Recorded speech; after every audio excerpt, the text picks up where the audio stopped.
성경은 여호와의 율법은 완전하여 그 영혼을 소성시킨다고 했습니다. 이 세상과 이 세상의 지식 학문은 늘 불완전합니다. 기가 막힌 이론도 학설도 시간이 지나고 역사가 지나가면 뒤집혀지게 됩니다. 불완전하다는 것입니다.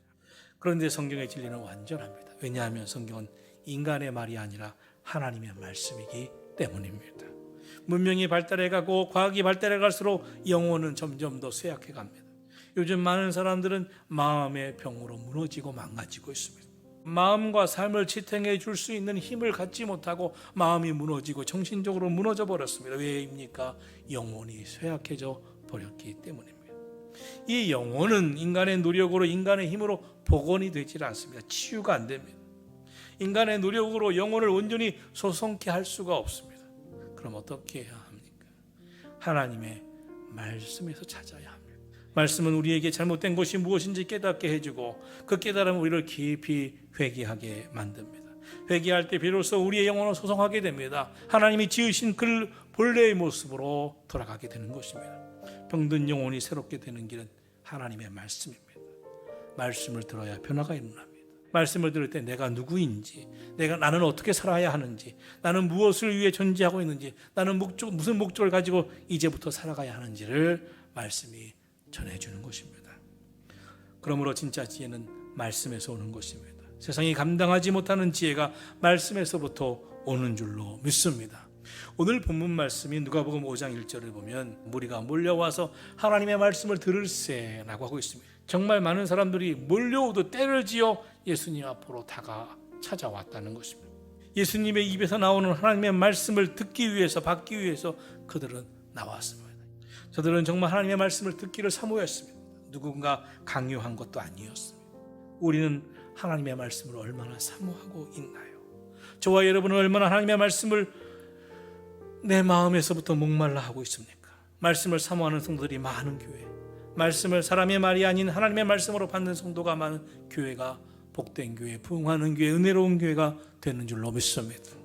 하나님의 사람들은 언제나 말씀을 하나님의 말씀으로 사모해야 합니다. 왜냐하면 하나님의 말씀은 우리의 영혼의 양식이 되기 때문입니다. 그 말씀을 들어야 믿음이 자라고 성장하고 믿음이 강건해지는 줄로 믿습니다. 로마서 10장 17절은 말씀합니다. 믿음은 들음에서 나며 그 들음은 그리스도의 말씀으로 말미암았느니라. 할렐루야. 우리의 믿음은 반드시 하나님의 말씀을 들음으로 자라나는 것입니다. 성장하는 것입니다. 아무리 열심히 봉사하고 아무리 열심히 교회를 온다 할지라도 말씀 없는 성도가 믿음이 자라지는 않습니다. 그러므로 믿음이 자라기를 원하신다면 말씀을 들어야 합니다. 몇 년, 몇십 년 교회를 왔다는 것, 교회를 다녔다는 것이 중요한 것이 아닙니다. 말씀을 어떻게 들었느냐, 어떻게 받았느냐, 말씀을 사람의 말이 아닌 하나님의 말씀으로 받고 그 말씀대로 살았느냐에 따라 그 믿음이 성장하고 믿음이 강건해지는 줄로 믿습니다. 이제 말씀을 전하신 예수님은 시몬 베드로에게 이렇게 말씀을 하십니다. 저 깊은 데로 가서 그물을 내려 고기를 잡으라. 시몬 베드로는 지난밤 고기를 밤새 잡다가 돌아왔습니다. 더군다나 예수님의 말씀은 어부로서 일생을 살아온 시몬 베드로의 경험에 비추어 볼 때에 그 시간의 그 장소는 고기가 없는 시간이고 없는 장소였습니다. 그물을 내려 고기를 잡자 하시는 말씀을 듣는다는 것은 베드로의 상식의 경험에 맞지 않았습니다. 그런데 지금 주님의 말씀은 지난밤 야근을 하고 돌아와서 퇴근을 막 준비하고 있는 시몬 베드로에게 다시 출근해서 일을 하라고 하는 것이었습니다. 피곤에 지친 베드로가 그 말씀에 의지해서 순종하기에는 너무나 쉽지 않은 것이었습니다. 그러나 베드로는 주님의 말씀에 이렇게 대답을 합니다. 5절입니다. 시몬이 대답하여 이르되 선생님, 우리들이 밤이 새도록 수고하여 잡은 것이 없지만은 말씀에 의지하여 내가 그물을 내리리이다. 시몬 베드로는 주님 말씀 앞에 순종합니다. 순종하기 어려운 상황과 여건 가운데 있었지만 그럼에도 불구하고 시몬 베드로는 순종합니다. 그 이유는 단 한 가지였습니다. 그것이 주님의 말씀이었기 때문입니다. 베드로는 단 한 가지 이유로 주님의 말씀이었기 때문에 그 말씀에 의지하여 순종을 합니다. 시몬 베드로가 그물을 던졌을 때 어떤 일이 일어났습니까? 났습니다. 시몬 베드로가 오직 말씀에 의지하여 그물을 내렸더니 밤새도록 한 마리도 잡지 못했던 물고기가 그물이 찢어질 정도로 잡히게 되었습니다. 그렇게 말씀에 순종하여 그물을 내렸을 때 주님께서 베드로의 순종의 책임을 주어 주셨습니다. 베드로의 말씀에 의지하고 순종하는 삶에 축복해 주셨습니다. 베드로가 만일 상식과 지식에 의지했다면 그물을 내리지 않았을 것입니다. 깊은 데로 가지 않았을 것입니다. 사랑하시는 성도 여러분, 신앙이 뭡니까? 믿음 생활이 무엇입니까? 우리가 하나님의 말씀에 의지하고 순종하려고 할 때 우리의 이성이, 우리의 지성이, 우리의 경험이, 우리의 상식이 주님의 말씀에 순종하는 순종의 방해물이 될 때가 때로 있습니다. 내 생각에, 내 경험에, 내 지식에 맞지 않습니다 라고 주님의 말씀에 불순종하게 됩니다. 그러나 우리는 나의 지식과 경험이 대단하다고 해도 주님의 말씀에 안 맞으면 나의 주장을 내려놓을 수 있는, 말씀에 의지하여 순종할 수 있는 신앙이 이기를 주님의 이름으로 축원합니다.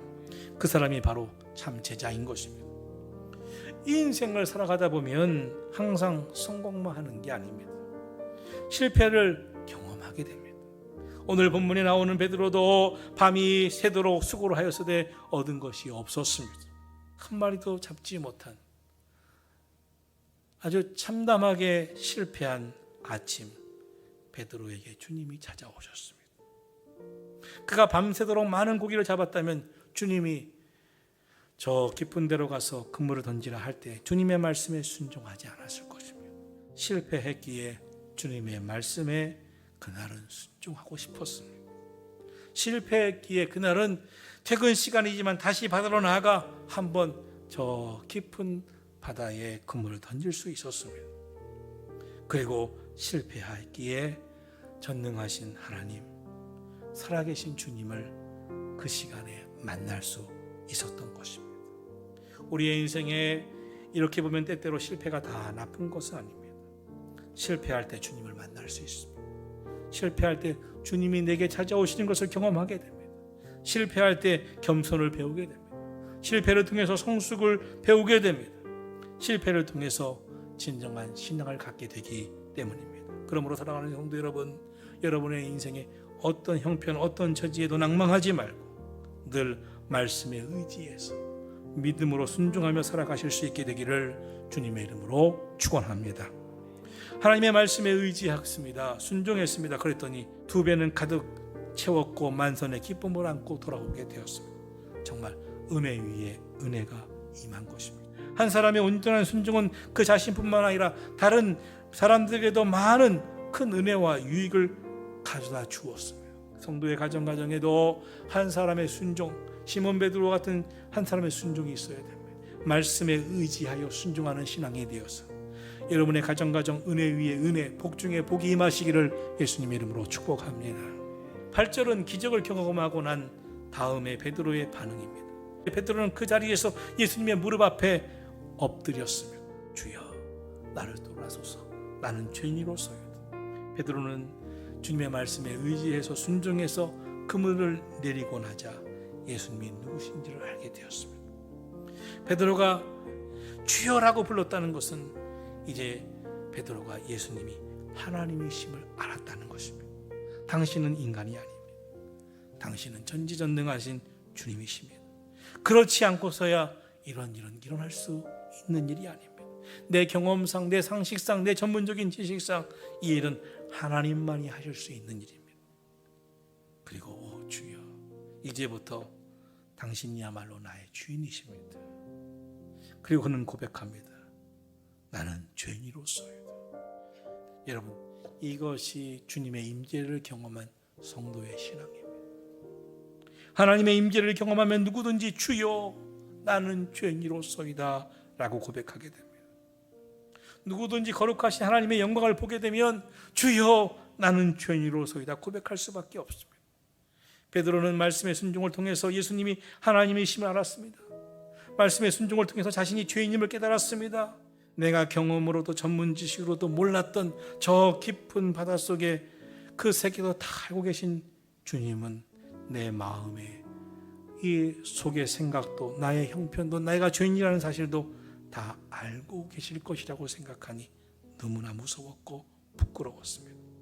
그러자 주님이 말씀하십니다. 두려워하지 말라, 무서워하지 말라. 죄인이라고 부끄러워하지 말라. 깨달았으면 됐다. 이제부터는 내가 사람을 취하여야 하리라. 사람 낚는 어부가 되어야 하리라.